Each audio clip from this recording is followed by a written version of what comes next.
Good morning, everyone. I wanted to come on today and just talk about potassium. I'll try to make it brief. And as always, if you have any questions or concerns, please talk to your doctor, talk to your kidney dialysis dietitian, your nurses, your team. I have been in dialysis for over 25 years, and as a dialysis nurse, I've seen a lot. But I think for potassium, I think it warrants a discussion.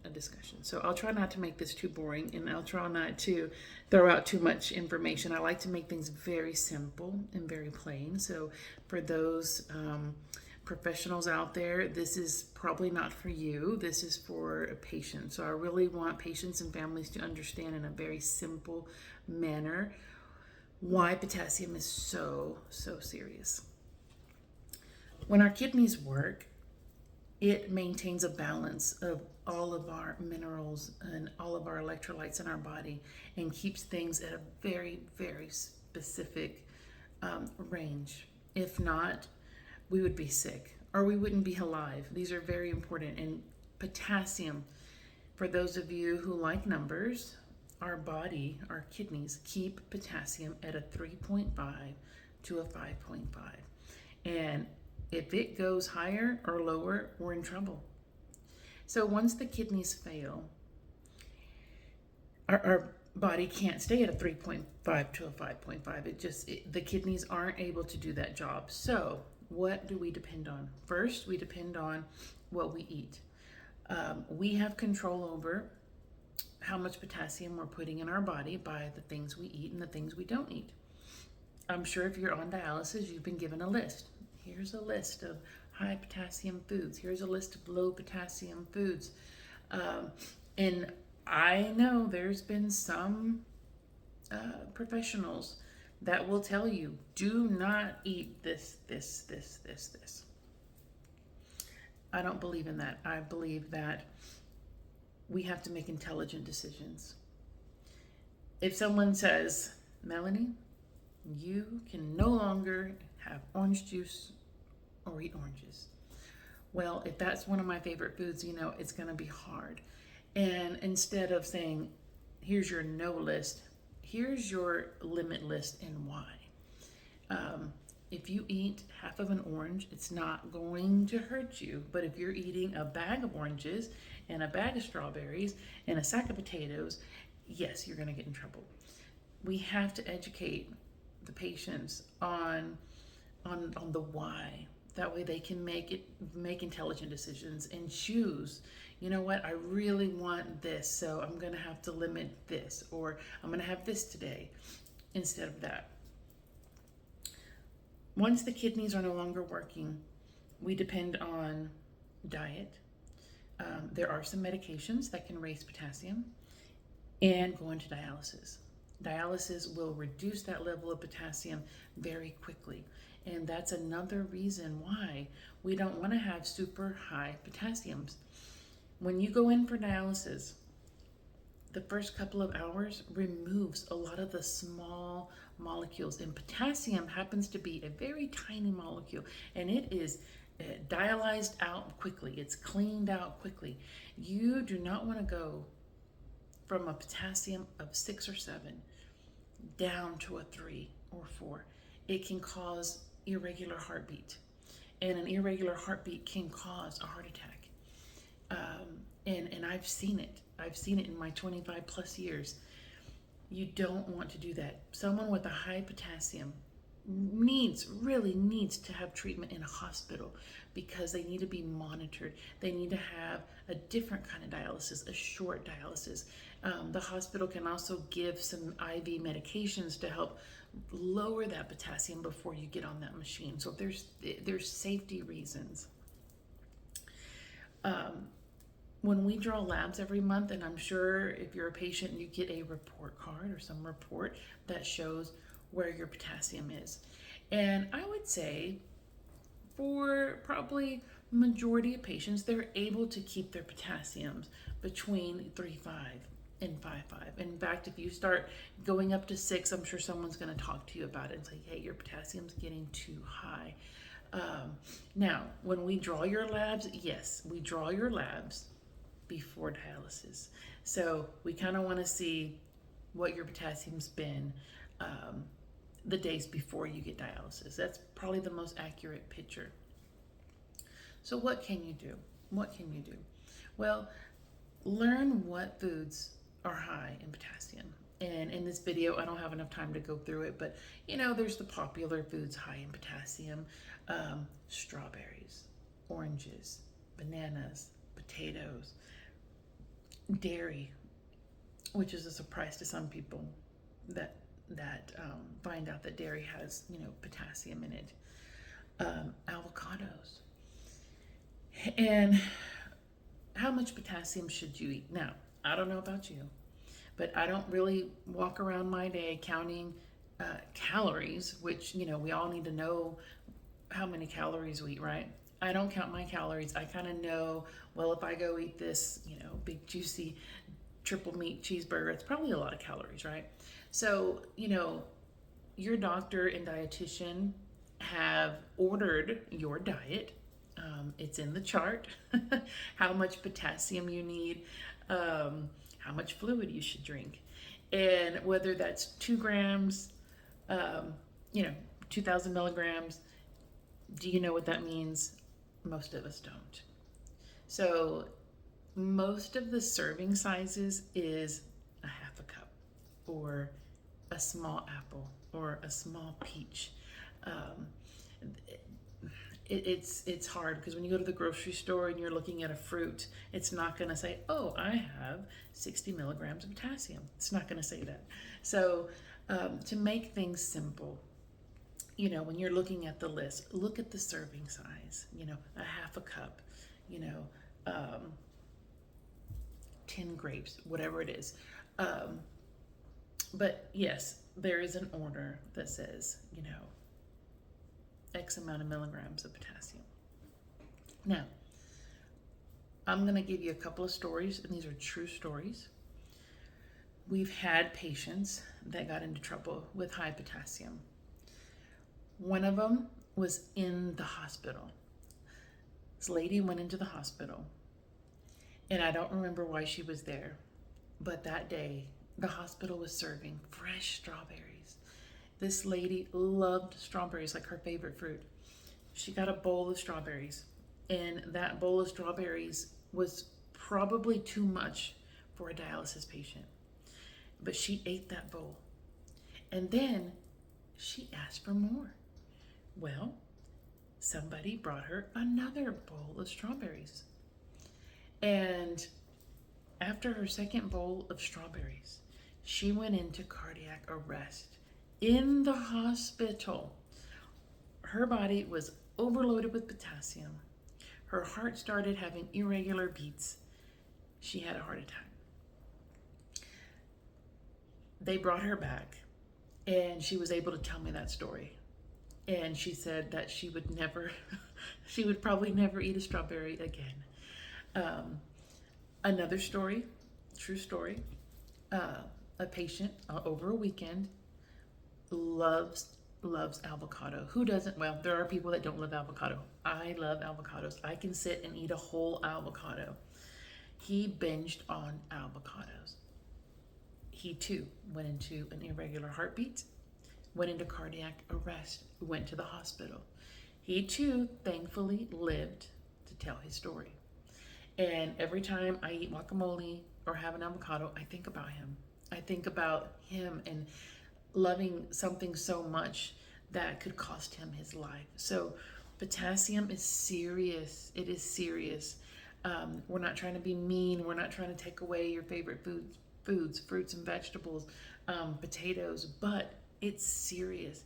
And I think a lot of times as a professional, we like to be nice and we maybe sugarcoat things, or we don't really get the serious note. We're like, your potassium's high, what are you eating? You need to cut back, but it's serious. Potassium is serious for a dialysis patient.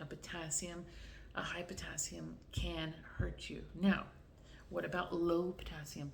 Low potassium can do the same thing. We don't see that as much because when you're doing dialysis 3 times a week, potassium is building up on the off day. So we don't normally see low. We see low potassium with our peritoneal dialysis patients because they're doing treatment every day. So they're removing potassium every single day. So our patients on peritoneal dialysis, they need to make sure they're eating enough. And in fact, there are peritoneal dialysis patients that need to be on a potassium supplement, believe it or not. I don't know about you, but if the doctor said, hey, your potassium's low, I would rather add in some vegetables, add in some fruit, add in avocado, add in some strawberries before I take a pill. But some of our peritoneal dialysis feel full, and so it's hard to eat extra. But nevertheless, we have to watch it closely. So whether you're told to cut back on your potassium or you need to add to your potassium, these are the things that you have to know. You have to know. I've seen professionals in the dialysis unit talk to a patient about, you need to limit this, you need to limit that. And, somebody sitting next to them may think, oh, well, I need to do the same thing. But what works for one person may not work for the other. So I never, ever across the board say, you need to stop eating this or you need to limit that until you see those labs. You may be giving someone the wrong information. So it's so important. Look at those labs. Is my potassium high? Is my potassium low? What do I need to do? The first thing you should do is think about what you're eating. If you want to keep a food diary, keep a food diary, because most of us eat the same things every day, every week. We pretty much have our go-to meals. So it's going to be pretty quick to say, oh, you know what? I've been eating a lot of potatoes lately.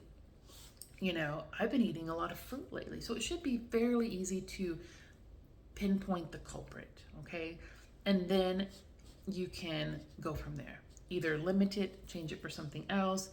Have your favorite food once a week, twice a week, instead of every day.